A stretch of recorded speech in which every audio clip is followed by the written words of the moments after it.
Yep. Hi, I'm Alex. I'm from the documentary, of course. I'm the guy from Andrews, North Carolina.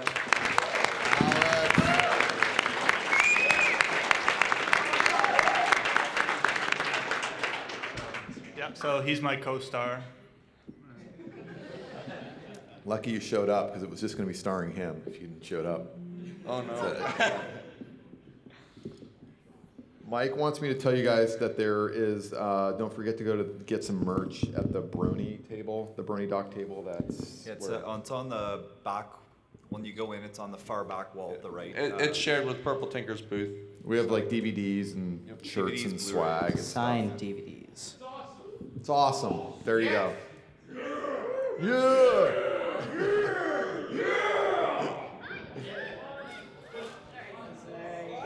Here we go. All right. What's going on, Nick? Are we ready? Howdy, howdy, howdy. There Just he so is. you guys know. Nick, introduce yourself. He's right back there. Hi, I'm Nick. I'm the assistant editor of the Brony documentary, and I'm also the current editor for the Unreleased tapes, which will be released in a couple months while we're working on it.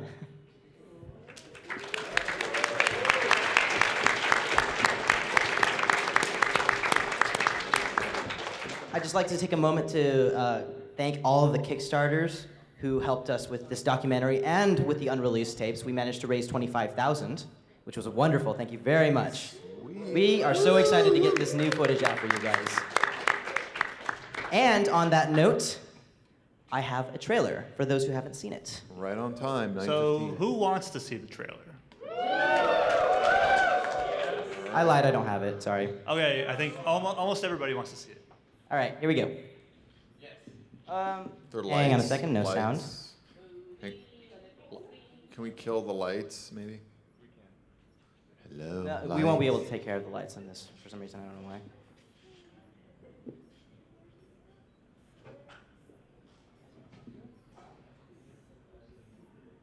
I got music here. Something very odd is going on. I just don't know what went wrong. Yeah, I think Derby tried to. Well, we can watch this fascinating 2 lines of text for the next hour. It's over 200 hours of footage starting now. There's a still. The fellow in the plaid does not look prepared. You will see the exciting conclusion to this in about 15 It's actually minutes. only 2 minutes of footage, but it's 1 frame per minute, so it's going to take 200 hours. You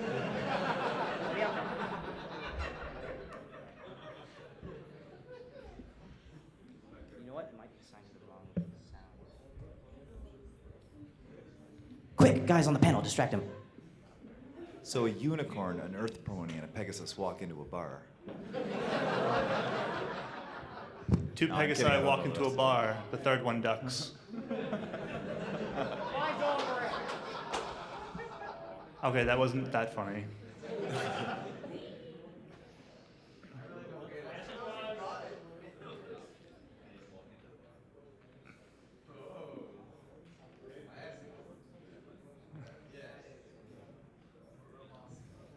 I'm trying to think of some punny jokes that are clean. We could. Do you guys want to do some questions? We can do a little Q&A while we're waiting. Yeah, go ahead and distract him. Fire away. Can you tell us a little bit about the genesis of the project and how you chose the people that you followed? Yeah, that's really interesting actually. So Mike and John and I, when we first came up with it, we just started brainstorming like who would be great in the project. And we really didn't know, so we basically put out a calling, and these people responded.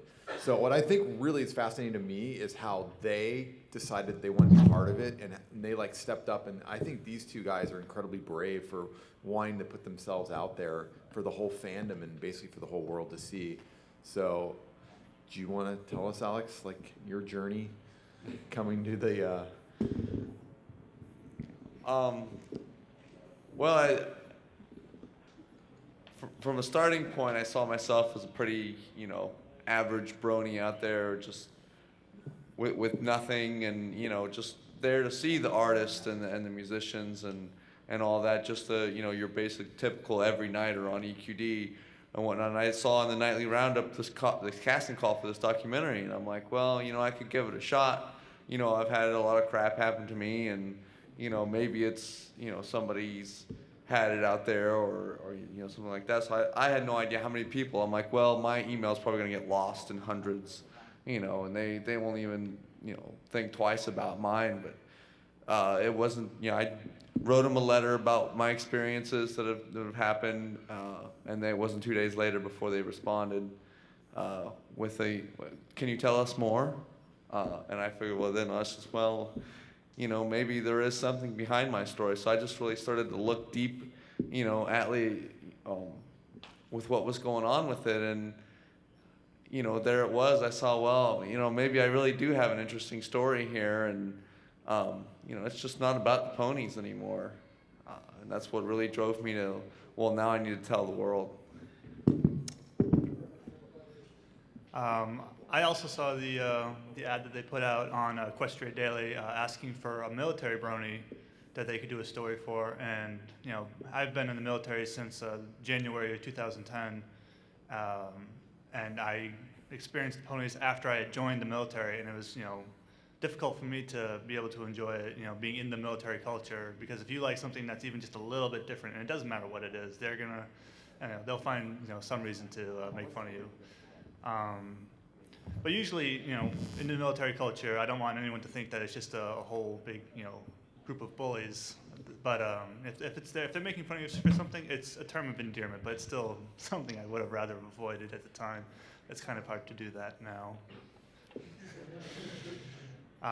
So when I got the ad for them to do the story for me, I wrote a letter to an email to them immediately because I'm a huge whore for attention. I don't know if you've noticed. And so they said, yeah, we'd love to do the story of you while you're at BronyCon, and you can tell us a bit about what it's like to be in the military. And they invited me to do a Brony luncheon for the bronies who were in the military. And I said, okay, cool. It'd be cool to see a couple other people there who are in the military and show up. And then I get there, there's like 40 or 50 guys and from all different branches, Army, military, Air Force, which is the branch I'm in, and also Coast Guard and Navy. And and they said, yeah, why don't you come out and have this lunch with us? I'm like, okay, well, how much is that going to cost? Like, no, we're buying for it. I'm like, oh, free food? Count me in. It's a convention. I'm on a budget. And then I got to meet John Delancey, who was working on the project and happened to be there and interviewed me, and I got to have lunch with him, which was amazing. And also Tara Strong showed up while I was getting ready to do the filming. And so I get to, spend some one-on-one time with her too, which was amazing. And then Lauren Faust also showed up. So I got to meet the big three at this luncheon, and that was probably the peak of my life. It's all been downhill since then. That's not true. I actually met her again at the Phoenix Comic-Con, and so she actually invited me to sit in on her panel, which it's on YouTube. So I have proof. So just to repeat the question for the stream, the question was, how do we end up with the characters that we did in the documentary and how we chose them? And so basically people wrote, we did a casting, we put out a letter and we put out a casting call, and we got all these letters, and we sat around, Lauren, Tara, John, and Mike and I, and we went through all of them and these were the stories that touched us the most and we thought would resonate through the community, and that's how they got chosen. So, and it was, I'm blown away, and I think they're incredibly brave to have done this, because, it takes a lot of character to go, this is who I am, and these are my challenges, and this is my love, and that's, and they're not sarcastic, they're not being ironic, it's, it's truly what they love with, unabashed and completely vulnerable. So, hey, Nick, how we doing? We're good. We're good set to go. So we're gonna screen right now the trailer that Nick cut together, right? Yeah, this is the trailer that I cut together for the Unreleased tapes. So it's on YouTube, so some of you might have already seen it, but for those who haven't, here we go. all right, here we go.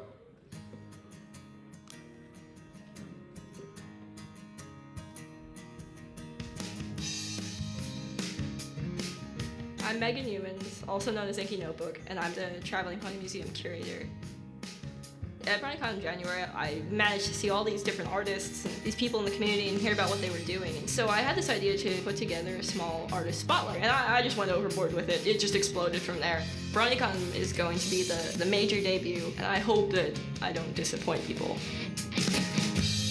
My name is Christy. I was born in 1983. When I was about 7 years old, I had the coolest babysitter, Lauren Faust. She was so cool. She'd come over and draw for me. The last time I saw Lauren was 1990. The family moved away and we lost touch. I came to BronyCon so that I could see my childhood babysitter again and see if I could get a moment to say hi to her. Oh my God! I am Sean Scotolero, or Sifisto. I've always wanted to run a blog-style website. It's a lot of work, though. You constantly have to be online. You constantly have to be checking your inbox. But at the same time, I love doing it. It's a lot of fun. I'm JJ, and I draw pony art.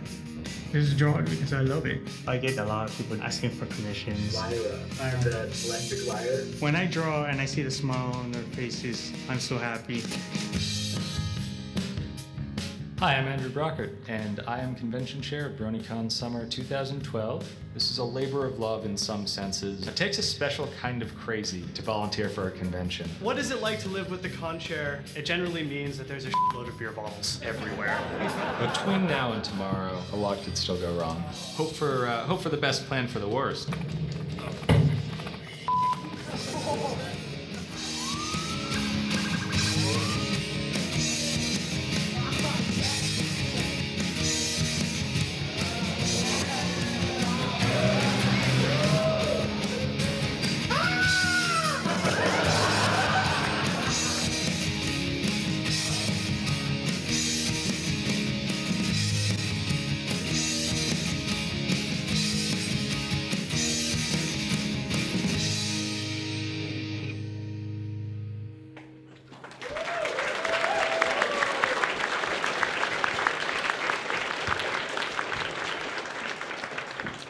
So there you go. I know we haven't cut all of them. We have, what do we have, 3 tonight? It's definitely a work in progress here. So like the ones that we don't have, you guys can feel free to ask questions and we can talk about them, even though they're not cut yet. But Yeah, essentially what we saw in the trailer was, as you saw, there's basically, we had so much footage, like over 200 hours of footage.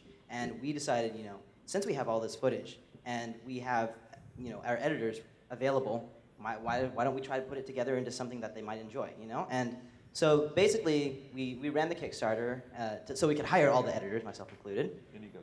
Huh? What's that? Indiegogo. Indiegogo. I'm so sorry. Indiegogo. Yeah. Yes, if you haven't gone to Indiegogo and spent money there, please do so. Yeah, there's a lot of really, really great projects, including our own. But anyways, we did raise over $25,000, which was fantastic. It let us do a lot more than we were able to do because a lot of this editing takes a ridiculous amount of time and a lot of work, and sometimes a lot of staff and logistics. So that definitely helped towards getting us to be able to make to make the Brony's unreleased tapes as comprehensive as possible. And we're looking to release sometime this fall, hopefully around September, October, November, sort of ish.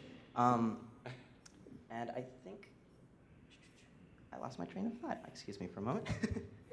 Yay. Well, anyway, so Nick has been doing this essentially like working remotely with Mike, and Mike's working on a TV show, running around the country. So he's been like a hero in this. I mean, it's all fallen on Nick's shoulders here. No, I'm having a great time. I'm actually really, really enjoying it, and a lot of the footage is really, really hilarious. Some things that didn't get up here in the documentary that were really, really, really worth being in there, even though we just did not have time for it. And it's a shame, but now that we have this project, we can show everybody, and it's fantastic. It's wonderful. You want to roll a clip? Oh yeah. So we actually do have about 3 clips to show you. No, I'm sorry, 2 clips to show you. One of them is already finished. And then this is probably the one that everybody's really excited to see, is the story about Christy Fitzgerald, the girl who used to have Lauren Faust as a babysitter. I just finished this maybe 2 weeks ago, and it'll be when it goes up, it'll be available for anybody to download at whatever price you want. Just so you know, you can buy it for $100, you can buy it for $5, you can buy it for free. Totally up to you. So there's that.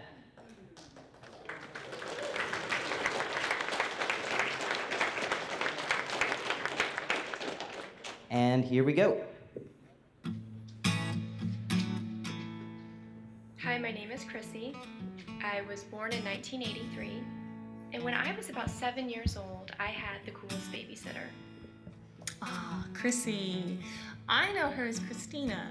Christina was a little girl that lived across the street from me where I grew up in Maryland, and from time to time I used to babysit her and her sister Farah. Several months ago, somebody sent me a link on my DeviantArt account to a YouTube page of this just beautiful, beautiful young woman claiming that I used to babysit her. Turns out that my babysitter was Lauren Faust. It took me a couple minutes to figure out who it was, because she called herself Chrissy, and I remembered her as Christina. This babysitter I had, she was so cool.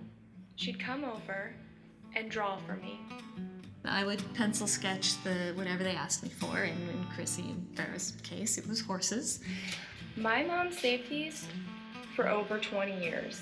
I was a little mortified when she was holding up those drawings, because like any artist worth their salt doesn't like anybody seeing stuff they drew when they were 13. I really hope this doesn't embarrass her. That was an amazing surprise. I came to BronyCon from Brooklyn to see my childhood babysitter. I just got here. I'm trying to figure it out, trying to find Lauren. This is my first convention, so I have no idea what to expect. The day is young, so we'll see. Hopefully I can find her and just give her a hug and say hi.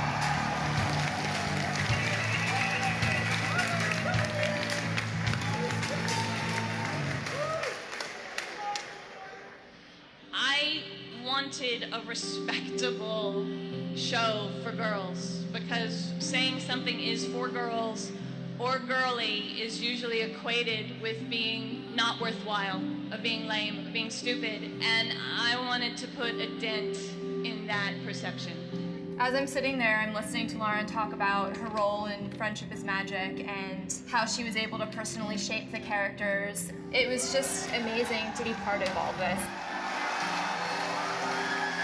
I was so caught up in just kind of the high of the whole convention. It was just like an onslaught of emotion and just sensory perception. It was just crazy. Are you trying to make me cry again? Are you? Because I will. I love you. Thank you. I don't even know how much I was able to really think while all of that was happening. I finished my interview and I went, where am I supposed to go now? Somebody tell me where I need to go, and they pointed to the stairs, and all of a sudden Christy's just standing right in front of me. Hi! I came to say hi to you. Oh my god! Oh my god! I just kind of just melted and just gave her this great big hug. God, I haven't seen you since you were this big. I know, I was this big, and oh my god! She brought me some of those old drawings. How does it make you feeling? And she had me sign one. You know, I think I even had forgotten I had done those drawings. Thank you. I saw your video, and I think I just about had a heart attack. My mother was in tears. So your mom saw it? Oh, totally kidding. We talked about mainly just our past and how our families are. Are they still in Suburban Park? My parents are still in the same house, actually. They're in the same house? So they're on Exworth Court, huh? So I see your house every time I go home. Oh my god, that's so weird. You know, it was just one more amazing, slightly surreal moment in a big, amazing, surreal weekend. It was really great to see her again and to connect with her, and it just brought all these memories rushing back of growing up. And you know, she's someone I thought I'd never see again. It never occurred to me that I might see her together. And I have this memory of her as a 5-year-old, and like to just see this beautiful young woman standing in front of me. and to get to talk to her and to catch up with her was just a beautiful experience. It's probably one of the coolest stories of somebody that I know what ended up becoming of them, and to see somebody that's always wanted something and has always been so talented able to achieve it at this level is just, it's amazing. It's an inspiring story. It's humbling. It's a lot of feelings at once. So in the last episode of season 2, Twilight Sparkle reunited with her old foal setter, Princess Cadence. You remember me? Of course I do. How could I forget the filly I love to sit for the most? Yeah, I feel like a little Twilight Sparkle today. It's a good feeling.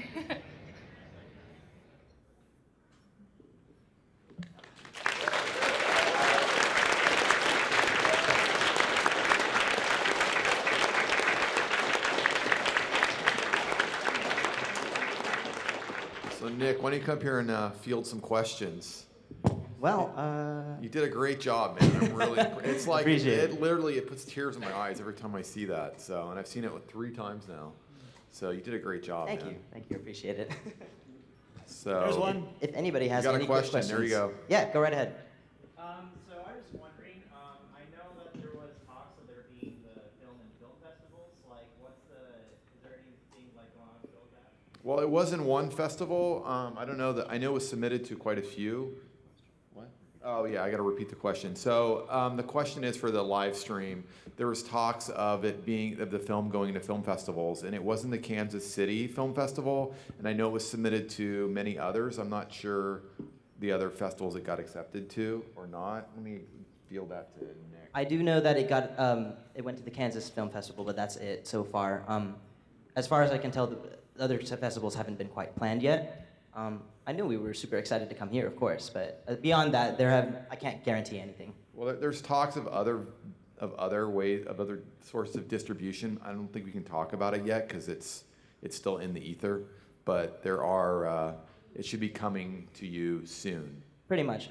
There is. I did want to announce that the Brony documentary is actually going to be on TV soon. It's going to be featured on Logo as a 44-minute shorter version. Oh, well, so there you go. we managed to achieve that.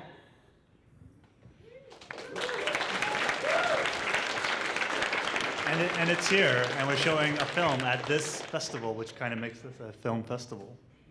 Yeah, I mean, it's wherever there's an audience and it screens. Absolutely. Oh, okay, here we go. It's going, okay. It's going to air on TV, and Mike says he's in negotiations with Netflix, and it'll be on iTunes.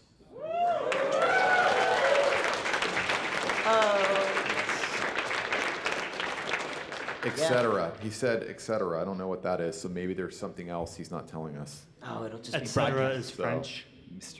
Mystery. Mike's always negotiating. So yeah, it could be somewhere else too. It's going to Fox News. It would, wouldn't it? Oh goodness, yeah. And while we're on the topic of it being aired on Logo, we also have another segment that's going to be included with the Logo airing, and it's going to be included with the unreleased tape since it wasn't put in the original documentary. 2 guys going to Buck. Are we airing? What are we doing now, Nick? I'm airing the another segment of the unreleased tapes, Okay, which will here. also be featured in not guaranteed, but possibly being featured in the Logo cut as well. So can you tell us what are we about to see here? We're about to see 2 guys who are a couple, James and Callum, who are attending Buck in the UK, and essentially how the Brony fandom has helped them come together and helped them accept who they are and helped other people understand who they are.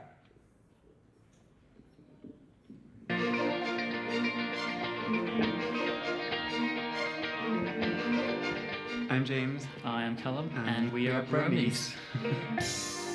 We met through My Little Pony. Yeah, Pretty it was much, yeah, completely by chance that we met each other. We were on a train and Yeah, we were met at the both station, going yeah. to the same convention. And so we sat next to each other on the train and started talking. Since then, we just haven't separated. Yeah, we've really just connected on that first conversation, really, haven't we? Yeah.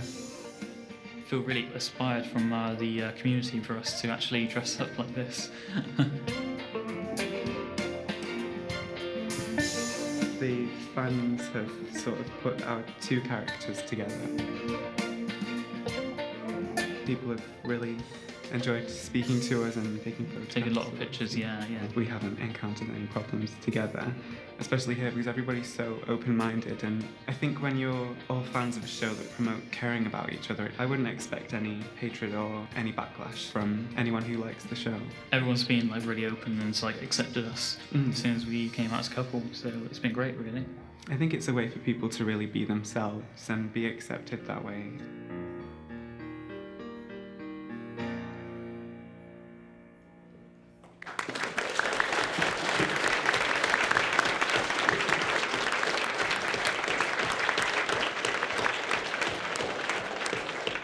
So yeah, essentially the Unreleased tapes is going to be a lot of really small stories about, or some big, some small stories about a lot of different characters, including James and Callum, and then of course you've got Andrew Brockert, Megan Yeoman, and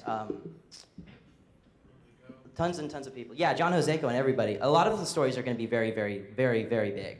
Like, we spent a lot of time on Andrew Brockert because there's so much footage. I think we filmed him for over 15 hours, starting from his home all the way to BronyCon. So that's essentially the Unreleased tapes in a nutshell. And then there's the Pirate Party. I don't know if you guys are familiar with the German Pirate Party. They're essentially a lot of bronies in the Pirate Party.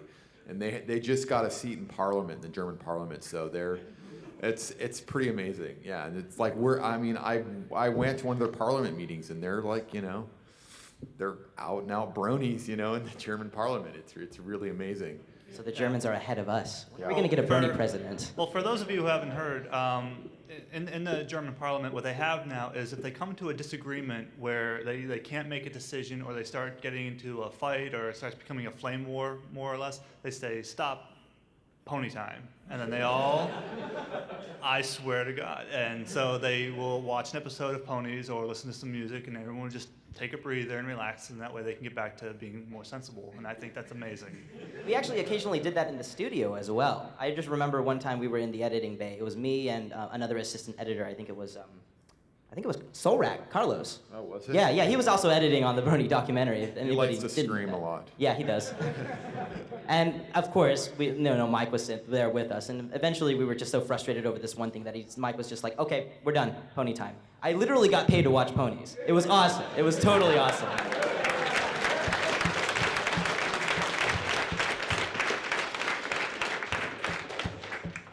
So we got any questions? Questions. Yeah, if anybody has anything they want to know about the Unreleased tapes, we're more than welcome to ask. An addition on my question. I'm just wondering what it's been like for you two since the documentary's aired, I guess. Can you guys repeat the question? All right, he was asking what it was like for Alex and I being internet celebrities because of the documentary. You're convention celebrities too. Yeah, well, yeah, I mean, it's an internet-based phenomenon. Are you so. saying people don't recognize you? I know Alex is recognized everywhere. Well, I mean, he had more than 2 minutes on the film, so I think all the that might be a bronies factor. know you, man. Yeah, I'm not trying to steal the light from you, Mike. Yeah, it's kind of different now that I walk around, a place like this, and people are just staring at me, and they, I may not be a musician or an artist, but they might not recognize me right away. But then I'll say documentary, and they go, oh yeah, that's right. That's where you're from. You're Alex, right? And I'm like, yeah, it's a pleasure to meet you. And it's not. I would like to keep it at that level. I was expecting to come here.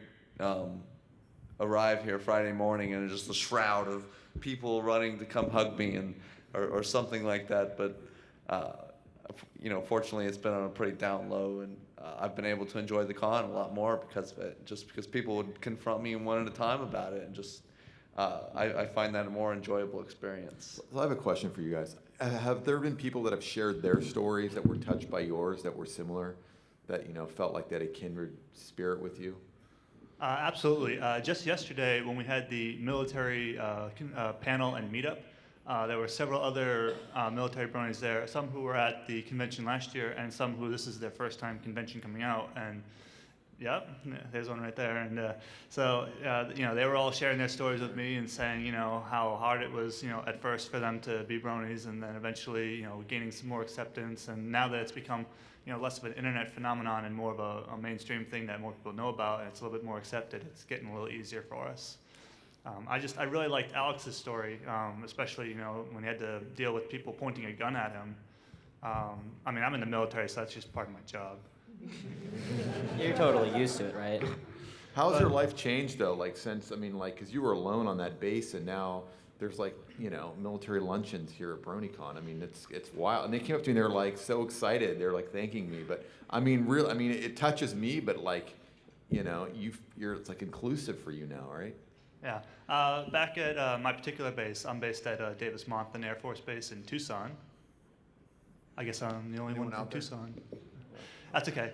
But I have met a few other airmen in the military who are also bronies. I want to give a shout out to my friend Brian and also my friend Tyler, who are probably watching from home right now.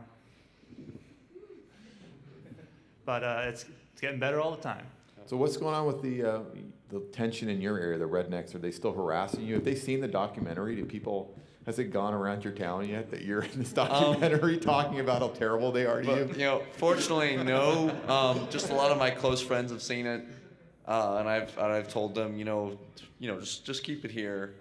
A lot of footage, I think that what we filmed during the documentary, and there was another show that came through. It was called Small Town USA. That's the only footage of my town that exists. So, it would be pretty big to my town knowing that, hey, there's film reels and we're fixing to go on TV and, we're out on the internet as Andrews, North Carolina.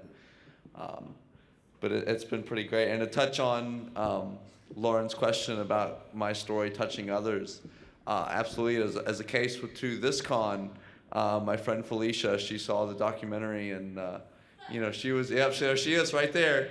And she was so excited. This is her first convention. Howdy, howdy, howdy.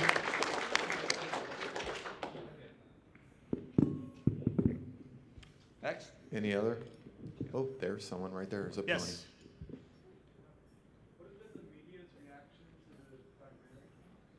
The media's reaction to the documentary. Do you know anything, Nick? I do know that not a lot, but a decent number of articles have been written about the documentary being featured at the Kansas Film Festival, which have been generally positive, mostly neutral.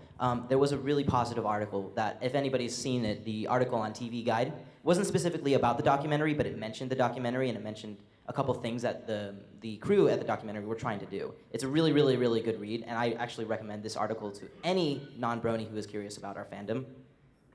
Aside from that, I can't really recall anything by heart. Generally the thing we've noticed is that a lot of non-bronies really enjoy the movie. It's kind of surprising and it's actually really, really wonderful. So, and if there's any press, it's generally been positive. Yeah. It hasn't gone mainstream just yet, so we all get to enjoy being hipsters liking something that's not mainstream yet. So hey, Nick, how's the documentary changed your life? Because, tell us how you came upon the documentary and, his aspirations and his goals in life now has changed as well. So goodness. This has totally been transformative for you as well. Oh, I can't even imagine. I got the job through a friend who had gone to BronyCon and had talked to my boss, but he was planning to work on it, but he couldn't, so he came to me and said, hey, I know you have video editing experience, so why don't you take care of this? This was my first job in the industry. I have never worked film before, and I jumped on. I was supposed to be only on for 2 weeks, just 2 weeks, and I eventually ended up staying for over 6 months leading up to the end of the documentary because I guess he saw something in what I was able to do, and he said, we could use you for these extra things. We need more people, and you seem to sort of know your stuff, and I'm like, yeah, I kind of edited music videos for anime when I was a little kid. But I don't know. He says, I have natural talent. And I'm like, well, that's really, really, really humbling to know. I'm really happy to know that he appreciates he thinks I'm as good as I am. I thought it was just because he thought you were cute. I thought Interesting point. Nick, what's your nickname? Nick. My Little Brony. There we go. Yeah, we nicknamed him My Little. We're gonna call him Spike, but then we ended up calling him My Little Brony. Yeah, because they send me on errands all the time. Hey, Nick, could you go grab me a sandwich from Subway? Sure, John, I'll go do that. It's just like, oh my goodness. So I did editing work and then some. Wait, see, if you went to Jimmy John's instead, you would have gotten a promotion. I'm sorry? If you had gone to Jimmy John's, you would have gotten a promotion. So Scott, same question. How has the Brony doc changed your? So, I came into this documentary by volunteering my time and my equipment at BronyCon, and I think the story goes that Laurent didn't really know what he was getting. He was just this random guy that emailed and said he'd help, and I guess when I showed up, he'd turned his back and I'd unpacked my whole rig and my camera. If you guys saw the guy that was filming on stage last night at Brony Palooza with the big shoulder rig and everything, it looked something like that.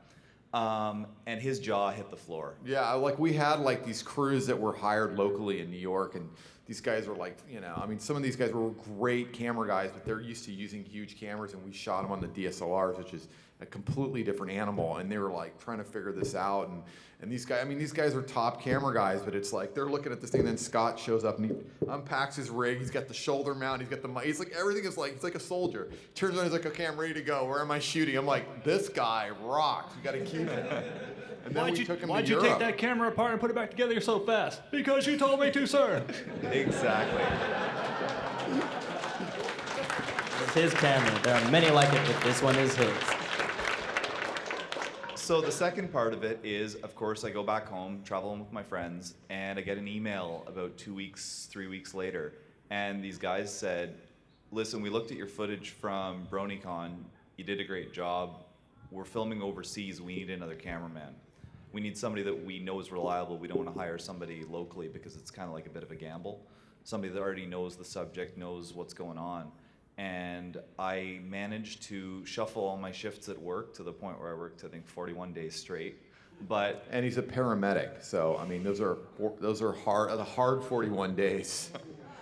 So I basically finished one shift, packed all my stuff up, went to sleep, got like 4 hours sleep, got on a plane, flew to Germany, and unpacked my gear, got ready. These guys came in on a train about 4 hours later. I tried to learn a little bit of German, made some friends. So I got a German friend over here. Anyways, basically we started filming again, and it was an amazing experience. And it changed my life by just being able to meet so many amazing people and see so many stories. The interesting thing about the Unreleased tapes, Christy, for instance, was a complete fluke. She walked in and she just had this air about her. And Scott spotted her. I mean, he kept pointing her out. That girl's got a story to tell to me. And I'm like, what, that girl over there, that really pretty girl? She's like, no, she's got a story to tell. Yeah, and I told my producer, I'm like, because we had like little unit producers. I had a guy named Mike Capetta. I think he's currently filming on Deadliest Catch. Yeah, he's in like Point Barrow, Alaska or something on a fishing boat, hanging off the side of a boat with a camera. Yeah. So anyways, we go over and talk to her, and sure enough, there's a story. And same with the couple at Buck. It's like, they were adorable. We were getting like little clips and stuff. And I was like, wait a second, there's a bigger story here. So we started asking more questions, and sure enough, there's this beautiful, amazing story. And everybody has one of those. Every single one of you has a little story to tell. And that was the big thing about the Unreleased tapes, is we only could tell so many stories, and then we got this opportunity to tell some more. One of the other guys, Nicholas, was one of the PAs, and he came to us yesterday, and he told us that since he left the documentary, he's actually started working full-time at a big production company with huge production budgets and amazing equipment that, I mean, even we don't have right now. So it's changed his life as well. So I think everybody that worked in the documentary, I mean, he was a Brony before, but there's other people in the documentary, like my producer, that wasn't a Brony before he started, but by the time he left BronyCon last year, he definitely was. So Mike Brokoff just texted me that I think he's saying Mike Capueta, that producer we're talking about, is on Nightline right now. Oh my. So things are exploding. It's crazy. Yeah. Okay. We got a question right here. Did you actually believe in the beginning when you can tell the viewers, but yeah, she was my basic We were a little surprised, but when she opened the book that she brought with her with the prints in it, it just the story was right there. The look of embarrassment on Lauren Faust's face to look at a drawing she did when she was 12 or 14 years old. She was just like, oh my God, don't show this to anyone. Priceless. And now we're showing it to the world. Yeah, I know. She literally was like, my ponies have gotten so much better. So sorry, Lauren, we love you. But the funny question I kept asking, I go, Lauren, so are you going to backdate this to 1983 or 4 or whatever? She's like, I don't know. What do I do? I'm like, I don't know. I don't even know what she ended up doing. I think she put today's date. She did? Or the day's date, but yeah. I don't know. What do you do? We have any other questions? You can ask general questions about the documentary itself as well. It doesn't have to be unreleased tape stuff. I can give you Nick's phone number if you want, home address. We got one right there. Me. I have a question about the bonus footage that you're going to be releasing. How long are you expecting that to take after editing? Well, you got to look at it. There are going to be a lot of basically short films. So, Nick's going to go through the material and he's going to, pull out all the really good moments and string together that documentary. So, it could be 5 minutes, it could be 10, depending on the segment and depending on the footage that we have and depending on, how much footage he needs to tell that story. So he's not really going to, I imagine, know all that until, he's put it together. Like I don't know how much footage you cut the Chrissy story down from. That was at least 2 hours of footage. Right. Basically brought down to 5 minutes. So yeah, that and where the work lies, is to go through all that footage and just, you make multiple timelines and you just pull out segments. You're like, okay, this is an A moment, this is an A moment, and then you get all these moments and you're like, okay, and then you got to create a script. And then you got to string these moments together and create an arc like he did. And he did a great job, by the way. I can't say that enough. Thank you. So he's got to do that, 5 more times? More like 10. 10 more. See? Yeah, and some of the 10 more segments. stories. So send him cookies and brownies. If you live in Anaheim, I'm sure he'd appreciate it. Anything. I'm actually meeting up. Words of encouragement on Twitter, perhaps. Olive Branch on Twitter. Goodness. Yeah. But as far as a total runtime, are we expecting a feature-length film? No, absolutely not. We're probably going to go over that, actually. We're probably going to be looking at around an hour, 30 minutes worth of footage, maybe even longer than that. It depends on how. Right now I'm working on Andrew Brockert's and Megan Yeoman's. Theirs is taking a really long time because they have a lot of footage. We followed them everywhere. That's my fault. Yeah, I film because that's just how I work. It's like you get you get a moment and you're like, can I get a better moment? Can I get a better moment? Can I get a better moment? Next thing you know, there's 20 hours of footage for a 5-minute story. Yeah, absolutely. So and he's got to go through it. So gets really thank God he's doing it, not me. Thanks a lot, Laurent. And that was another, behind the scenes look at making the documentary with Lauren just running everywhere with the camera. Just say, oh, can we stop here? I want to get some B-roll and. Just all over my room and, over this, over that, I'm just like, we just wrapping it up and just like, We had he had to change cards all the time. We had 5 hours of interview with you probably, sit down? Yep, we were. Straight 5 hours of him just talking. Yeah, Alex is like, can we just release that? Like, wow, that's a lot. Alex Tipkin, the documentary. Okay, so first question right here.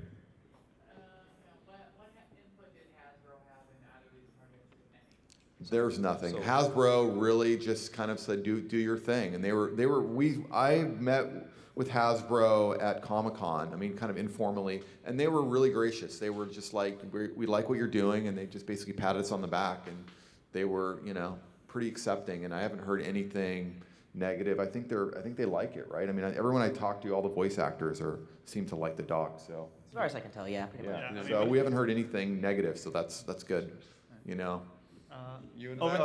next one's in the back at the center.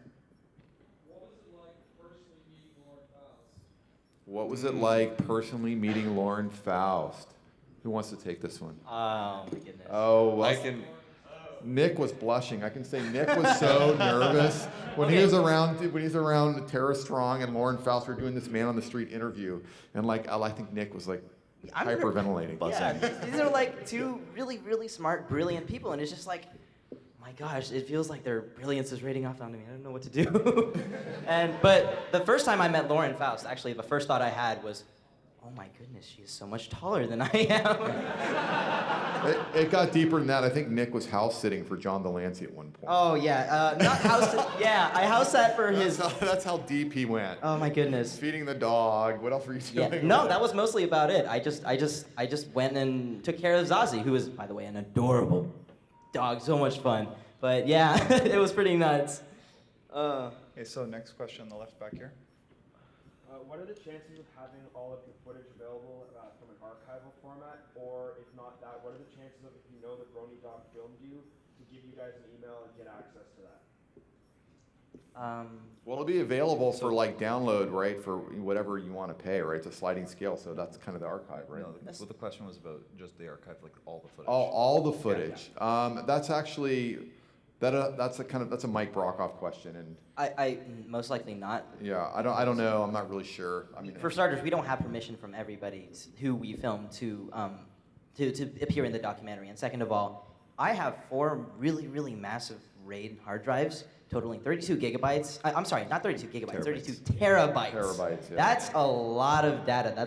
It's nuts, and we wouldn't be able to release all of that under any circumstance. Yeah, it's pretty intense. I mean, that's a massive, and it's traditionally not really done because, I mean, I don't know, I don't know anyone else that puts all their raw footage of their documentary out there, because a lot of that stuff, was never meant to be in a documentary. It's just a lot of footage that was rolled to get that moment. Yeah, So I mean, there might be like an hour's worth of footage, and there's only 2 minutes that actually made it into the doc, because that's all that, was usable. Because the rest of it is just us walking around staring at stuff, Yeah, I mean, I can personally attest to that because, I mean, the reason why my stuff got edited down to like 5 minutes is because, the rest of it wasn't particularly exciting, or it could have been told, by anyone else's story. Well, I think you had some good stuff in there too. I think he had a lot of gold. Yeah, I did. You have a lot of gold. We just didn't have enough time. I mean, we're gonna have like a 5-hour I mean, I don't know, 5-hour documentary. It's a little bit hard to do. We could do a 200-hour documentary. Okay, Nick's editing. Yeah, that's right. But Well, that Nick's would on board. Okay. That would really be editing. But from an editing standpoint, it's a lot of people just sitting around going and these long pauses where we're trying to think of a coherent answer, because I mean sometimes I take a long time to figure out what I'm going to say if I know I'm going to be recorded. But and then there was another time when I was like going to the psychology panel, and it's just me sitting there watching the panel, and them sitting 2 rows back filming me, the back of my head for an hour, and you can't use that. Yeah. Essentially, filming is just you film for as long as possible, and then in that shot, you will have maybe a little bit of footage that actually is worth watching. The rest of it is just boring, So that's essentially what editing is taking out all of the stuff that will not contribute anything to the story, anything that just does not have any content whatsoever, and take the good parts, the parts that actually matter, and put them together. Especially the GoPros. All right, now you've had your hand up forever. Are you just filming? No, okay. No, the guy beside him, All the right. red hat. Somebody, red hat. Big Mac, yay. Like how y'all were talking about with the shorts, you felt the vibe from the people. Have you met or seen anyone here at this con that struck you like that? Well, I see a lot of people that I can tell have a story. I mean, I can look at someone and go, yeah, that person's got a story, but I don't really know what that story is unless they want to open up and share it like these guys did. I mean, they wrote letters that were heartbreaking. I mean, you really were moved by what they wrote, and you're like, oh my God, this person's really wants to open their heart, because a lot of people, to be in a documentary like this, you've really got to go, okay, you've got to acknowledge what's going on, your personal story, and then you got to be willing to want to do this. I mean, to sit up here and do this, it's, you've got to be like emotionally ready for it. It's not everybody's ready for it. I mean, you see all these like reality stars that get on these shows, and they're in it for the fame, and then they reveal too much and they can't take it, and it ends in a kind of a disaster. So you've got to be grounded, and that's what they showed us. But see, look at he's got a little call to the wife. Mr. Famous himself. Should we say hi to his wife? Yeah. This is my wife, Shannon. Hi, Shannon. How many bronies are in here saying hello, do you guys think? It's like we got a couple hundred. We have a couple hundred. And I'm also live streaming online. So is she watching you? This is essentially his hi mom moment. This is amazing. Good night. Good night. Kisses. Aww. Yay. Yay. Yay. All right. Next, who Another else? question? Anyone else? The back. Did we finish that question? Did we? Well, Did we answer your question? He's asking. He's asking if we've seen people. Oh, okay, wonderful. We had, I don't know, Laurel and I had one yesterday that we were talking to. We got a pretty epic story, or no, this morning. This morning, pretty There's a military amazing. Brony that said he wants to get on what's called the Mars Project, where you volunteer yourself to basically go live on Mars, and we'll die there. You're just there to restart humanity on a different planet. He said he's willing to do that for the good of humanity. And I was like riveted. I was like, oh my God, that's true. I was like, this is a documentary. I mean, I couldn't get enough of it. And he was like, I want to do this for humanity. I was like, that's amazing. It was a mind-expanding conversation. It's pretty awesome. I mean, I don't know, wrap your mind around that. Okay, we're going to send you off to Mars tomorrow with like 12 chosen people, and you will live out the rest of your life on Mars in a little pod. I mean, it sounds exciting for like maybe 2 weeks. But I don't know. I mean, you never know what you'll find here. They'll just be playing League of Legends the entire time up there. Yeah. So, or maybe we can send them My Little Pony stuff. Yeah. So- well, I'm sure he's gonna bring his entire hard drive All right, someone from the collection. back of the room. Come on, someone from the back. There we go.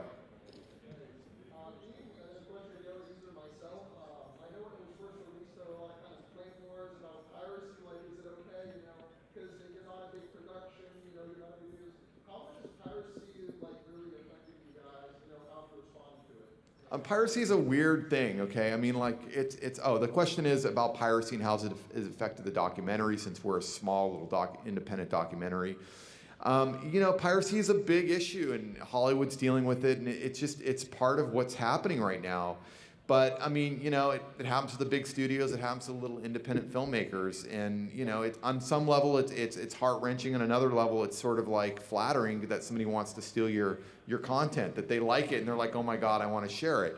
But, I mean, it does affect the little filmmaker, because if you're trying to, make a living at it, and you're working on minuscule budgets, and you're trying to pay your rent, and then, you can't because the thing you spent the last, some people put 5, 7, 10 years into projects, and then if they get pirated, they're kind of like, out of cash, and they're going to go work, and they're going to go do some kind of day job and abandon filmmaking. So it hurts it in that way.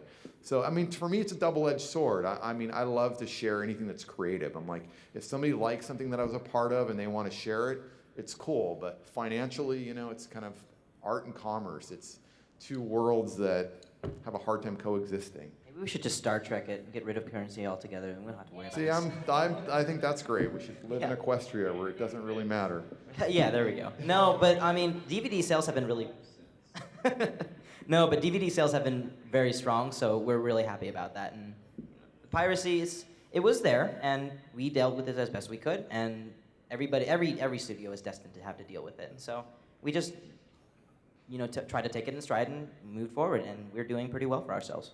Yeah, I mean, I think a little bit. I think John Delancey's a little bit shocked, because I know on Twitter he was a little bit sharp, but I think he was sort of catching up with the times too, because he was catching up to Twitter. So I mean, just the whole internet culture was something he was coming up to speed with, and I think now he kind of gets it. But it was amazing. Even Lauren Faust didn't even have a Twitter. I mean, it was Tara Strong. We were sitting at BronyCon. I think you were there too, right? I remember that. Yeah, and she goes, I'm going to put you on Twitter. Make you a Twitter. Yeah, and she was like, I don't know. I don't know. Before she could finish her sentence, Tara was like, it's done. And it was like, bing, bing, bing, bing, bing. So, So, I mean, that said, I think, I think it's all good. Yeah. But just to put a more positive spin on the subject of piracy, I think that we've been sharing a bit of a success in that reign as well, because it means that it's getting distributed wider. I mean, that's kind of how My Little Pony got started in the first place. Not everybody had the hub. You couldn't get it everywhere. And it got started, and the internet, fandom around it really got started on people putting it up on YouTube. And Hasbro tolerated that as long as it was expanding the fandom, and that's how it happened. And then anytime a DVD sale came out on their part, they had to take it down for a couple of weeks, and then it would go back up again. But I know that that's happening right now for Game of Thrones, which I'm a big fan of. Any other Game of Thrones fans out there? Daenerys Targaryen. But not everybody has HBO, and so a lot of people had pirated it and they were sharing it, and now people want to go out and buy the DVDs for it because they got so into it. No, I mean, that's what Purple Tinker's been down there selling it, and she told, and I was just down there. All the people were lining up there buying it because it's autographed, and And I know all these people have seen it. They just want to own the DVD, and put it on their shelf. So I mean, it's probably all going to come full circle. And Yeah. And you can't download an autograph. The one thing I hear again and again is somebody that pirated it and said that they're going to go out and buy it because they enjoyed it, and that's that's the goal, right? Ultimately, the goal was to have try- people see it. Yeah, absolutely. Get the message of what bronies are, what they stand for, and what they've done for themselves and for those around them. And even if somebody pirated it and they saw that story, then in its own way, it is a success.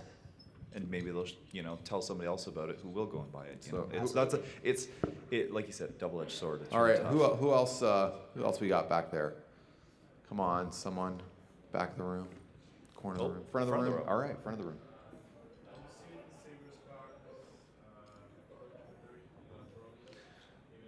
I have actually, and I think it's a really, really, really, basically the idea is that it's a different look into the fandom. It's much more, let's go over the history of the fandom, let's go over how bronies came to be and what they've done so far. And we need multiple perspectives in order for anybody to really quite understand what the brony phenomenon is. So absolutely, we welcome, people to make their own documentaries and give their own unique spin, cover things that we weren't able to cover, because it's true, we weren't able to cover everything. So, it's wonderful, it's great. So Mike just texted me and said that Logo is going to stream for free once it airs. So you can stream it off their website. Yep, so there's that too. You don't even have to worry about pirating it anymore.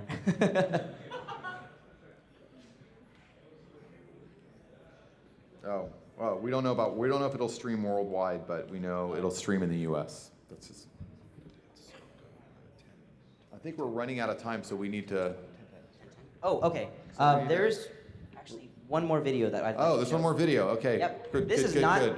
Yeah, this is not part of the bloop- unreleased tapes. These are the bloopers, right? Yeah, this is the These are bloopers reel. We caught so much footage, and there's a lot of really funny stuff.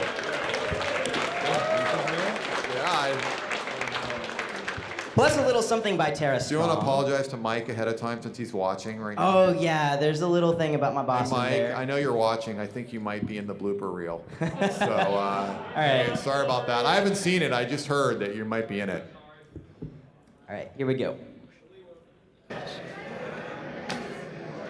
You can add in the After Effects explosion in there if you want. Yes, my laser. Photons are finite. Yes. So what we need to do is just film you just walking around doing your thing. So you do whatever you want to do. If you want to go back to your hotel and sleep, we will film you doing that. I watched him sleep in bed at night. It's not creepy. Yes.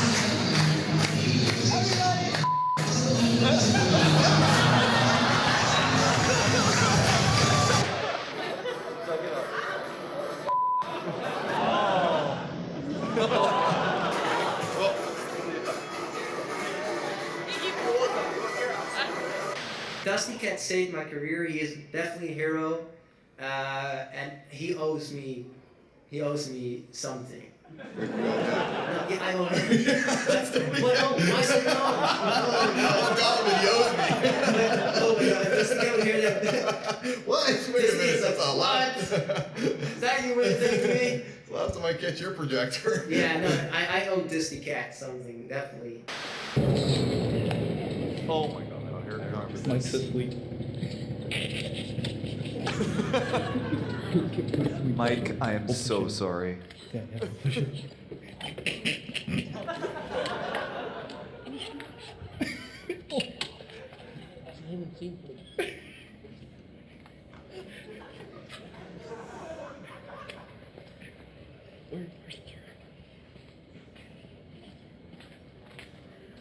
Wait for it. By the way, Laser Pony has a really nice house. Yeah. There's a large lawn.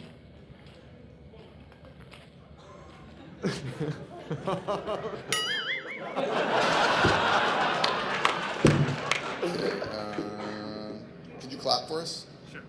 No, right in front of your hand. Right in front of your It's face. for sync. There you go. Clap. Just give us one. Just one, definitive just clap. one, just one. There you go. Okay.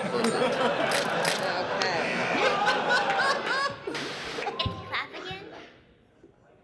I like that one. That was a good one. You want to clap?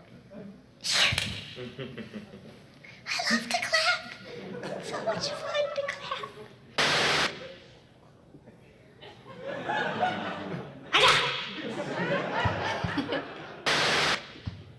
Teach the Brony to clap and clap. This is a clap. You're gonna get the clap if you keep clapping.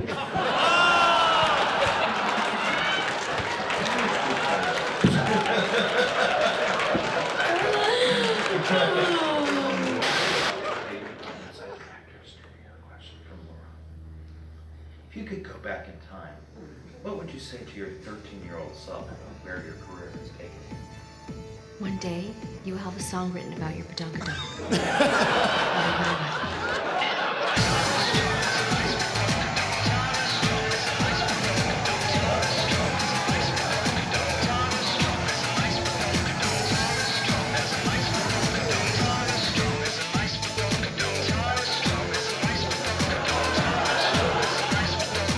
Tara Strong is a nice badonkadonk. Tara Strong is a nice badonkadonk.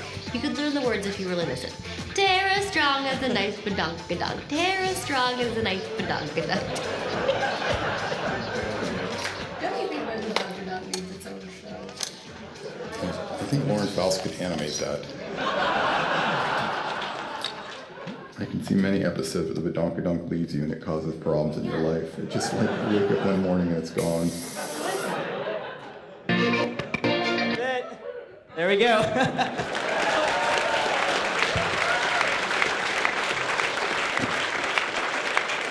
Alright.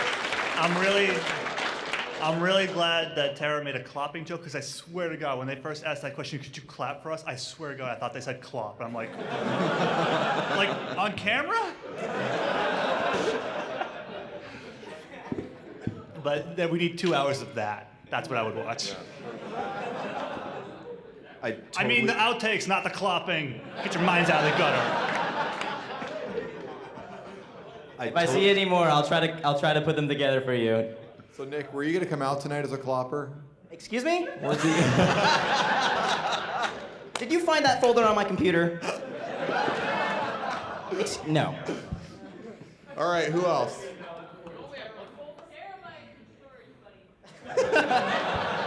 Those are all clop videos on those hard drives. Oh, goodness. There are two kinds, the kinds that admit to it and the kinds that lie about it. Laurent, do not project onto me. It's true. I'm a clopper. That's how it changed his life. Yes. I thank Nick for my addiction. All right, who else? I'm going home. There we go.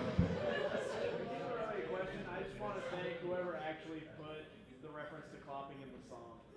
Oh, he wants to thank whoever put the reference to clopping in the song. That would be Mike the Microphone and Amy Keating Rogers. All right.